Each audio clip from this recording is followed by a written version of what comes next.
आप देख रहे हैं अनहोनी। तो चलिए बढ़ते हैं आज की इस कहानी की ओर। स्टेशन पर उतरते ही मेरी निगाहें स्टेशन मास्टर के कमरे को ढूंढने लगी। फिर जब मुझे स्टेशन मास्टर का कमरा दिखा तो मैं चलकर कमरे के अंदर गया, जहां विष्णु काका स्टेशन मास्टर के यूनिफॉर्म में अपनी चेयर पर बैठे हुए थे, जिस पर मैंने उनसे कहा, काका 5 सालों में आप बिल्कुल भी नहीं बदले हैं। जिस पर काका ने मेरी ओर देखा और मुस्कुराते हुए कहा, अरे बेटा आ गए तुम, बैठो बैठो। दरअसल मैं यहाँ किसी काम के सिलसिले से आया था। मेरा काम उस गांव में था जो कि यहाँ से 6 किलोमीटर दूर है, जिस पर मैंने काका से कहा, काका पर अभी मैं कालगढ़ गांव जाऊंगा कैसे? इस पर काका ने कहा, अभी तो शाम होने वाली है तो कोई साधन नहीं मिलेगा। तुम एक काम करो, मेरी साइकिल लेकर चले जाओ। और कोई दूसरा रास्ता ना होने के कारण मैंने भी हाँ बोल दिया, जिसके बाद काका ने मुझे चेतावनी देते हुए कहा, सुनो बेटा, 2 किलोमीटर आगे जाने पर एक मोड़ भी पड़ता है, उस मोड़ से दाहिना लेना। वो रास्ता थोड़ा लंबा जरूर है मगर सुरक्षित है। जिस पर मैंने कहा, क्यों काका, बाएं रास्ते में ऐसा क्या है? इस पर काका ने कहा, बहुत लंबी कहानी है, बाद में कभी बताऊंगा, तुम दाहिने रास्ते से ही जाना। खैर मैंने भी और कुछ नहीं पूछा और अपना सामान साइकिल पर बांधकर कालगढ़ गांव की ओर निकल पड़ा। अब आसमान में भी सूरज की तेज किरणों की जगह चांद की मध्यम रोशनी ने ले ली थी। मुझे काफी दूर जाना था तो मैं साइकिल तेजी से भगाए जा रहा था। करीब 5 मिनट साइकिल चलाने के बाद मैं भीड़ भाड़ वाले रास्ते से दूर सुनसान रास्ते पर आ गया, जहां घने अंधेरे ने मुझे चारों तरफ से घेर लिया।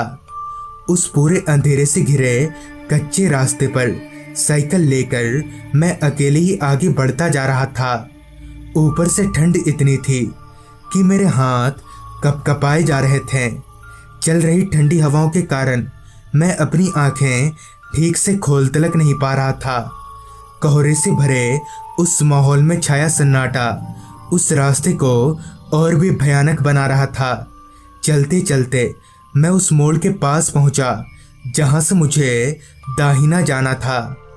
मैंने उस मोड़ के पास साइकिल रोक दिया और सोचने लगा कि इस छोटे वाले रास्ते से ही चला जाता हूँ, क्योंकि रात काफ़ी हो चुकी थी और मुझे जल्द से जल्द गांव भी पहुँचना था।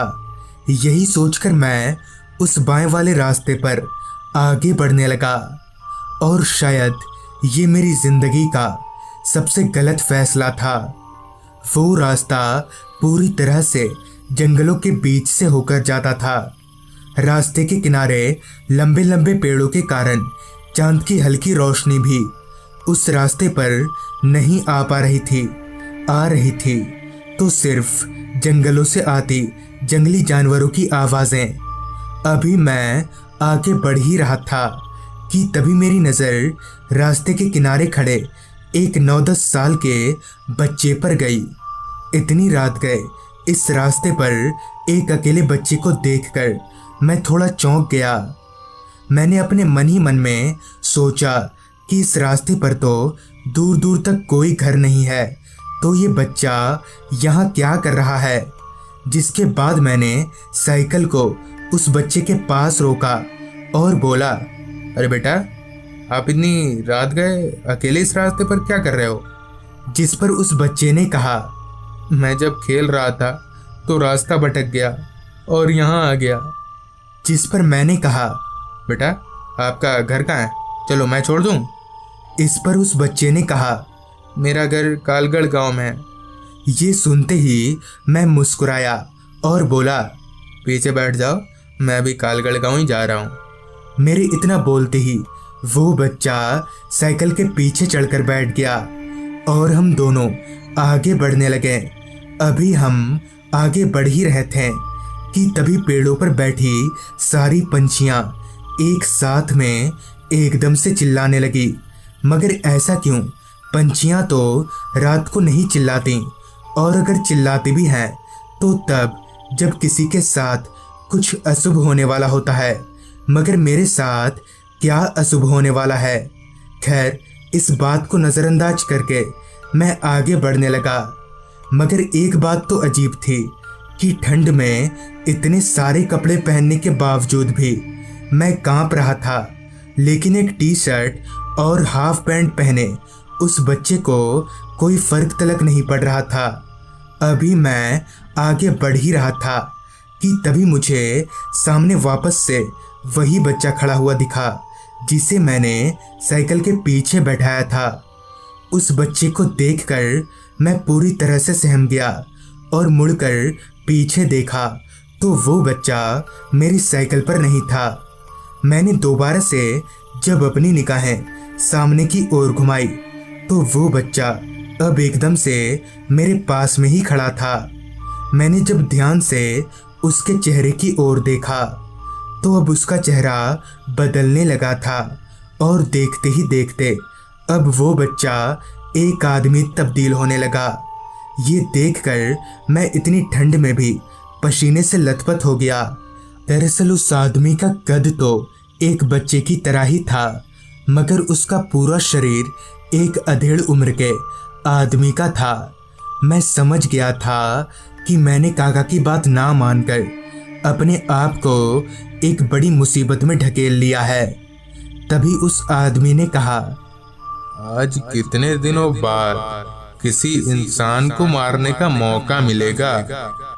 और इतना बोलते ही उस आदमी ने मुझे साइकिल समेत उठाकर नीचे पटक दिया और अपने पैरों से मेरा गला दबाने लगा कि तभी मैंने जोर जोर से हनुमान चालीसा का पाठ पढ़ना शुरू कर दिया, जिससे वो भूत मेरे गले को छोड़कर जंगलों के भीतर चला गया। जिसके बाद मैंने अपना साइकिल उठाया तो मेरी साइकिल पूरी तरह से टूट चुकी थी। मैंने साइकिल वहीं फेंका और दौड़ते हुए भागने लगा। दौड़ते दौड़ते मैं बार बार पीछे देखे जा रहा था कि कहीं वो मेरे पीछे तो नहीं आ रहा। अभी मैं भाग ही रहा था कि तभी मेरी निगाहें रास्ते के किनारे एक झोपड़ी पर गई, जिसे देखकर मेरी जान में थोड़ी जान आई। मैं भागकर उस झोपड़ी के दरवाजे पर गया और जोर जोर से दरवाज़ा खटखटाने लगा। 3-4 बार दरवाज़ा खटखटाने पर एक बुजुर्ग ने दरवाज़ा खोला तो मैं बिना कुछ बोले ही घर के भीतर चला गया और जोर जोर से हाँफने लगा। मुझे इस तरह से हाँफता देख उस बुजुर्ग आदमी ने मुझे पानी पिलाया, जिसके बाद मैंने थोड़ा अच्छा महसूस किया। फिर मैंने अपनी पूरी आपबीती उस आदमी को बताई। मेरी पूरी बात सुनने के बाद उस बुजुर्ग आदमी ने पहले तो घर के सारे खिड़की दरवाजे बंद किए और फिर मेरे पास आकर बोला, दरअसल आज से 5 साल पहले वो आदमी एक चोर हुआ करता था। रात के वक्त इस रास्ते से गुजरने वाले लोगों को डराकर लूट लिया करता था। मगर एक रात उस आदमी की रहस्यमयी तरीके से मौत हो गई और तब से उसकी आत्मा इसी रास्ते पर भटकती है। सारी बात बोलने के बाद उस बुजुर्ग ने कहा, आज तुम्हारा जाना ठीक नहीं होगा और रात भी काफ़ी हो गई है। तुम आज रात यहीं रुको, सुबह होते ही चले जाना। उस बुजुर्ग आदमी की बात मुझे ठीक लगी और उसने मेरे रहने का बंदोबस्त कर दिया। मैं भी अपने बिस्तर पर लेट गया और कब मुझे नींद आ गई पता ही नहीं चला। फिर जब सुबह मेरी आँख खुली तो पूरा घर खंडर में बदल चुका था और ठीक मेरे सामने दीवार पर उस बुजुर्ग आदमी की फोटो लगी हुई थी, जिस पर फूलों की माला लटक रही थी। ये देखकर मैं पूरी तरह से सहम गया और मैं एक पल भी उस घर में रुक नहीं सका। भागता हुआ मैं कालगढ़ गांव पहुंचा, जहां से मुझे पता चला आज से 5 साल पहले वो बुजुर्ग आदमी उस घर में ही रहता था। काफ़ी अच्छा आदमी था वो।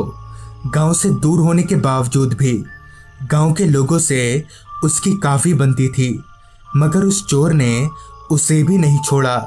रात को उसके घर में घुसकर सारे सामानों को चुरा ले गया और इस सदमे को वो बुजुर्ग आदमी बर्दाश्त नहीं कर सका और उस बुजुर्ग ने तड़प तड़प कर अपना दम तोड़ दिया और कहते हैं कि अपना बदला लेने के लिए उस बुजुर्ग आदमी ने भूत बन के उस चोर को मार दिया। तो दोस्तों, ये थी आज की कहानी। अगर आपके पास भी ऐसी ही कोई कहानियां हैं तो हमारे साथ ज़रूर शेयर करें। तो मैं आर्यन जल्द ही मिलूँगा आपसे ऐसी ही एक कहानी के साथ।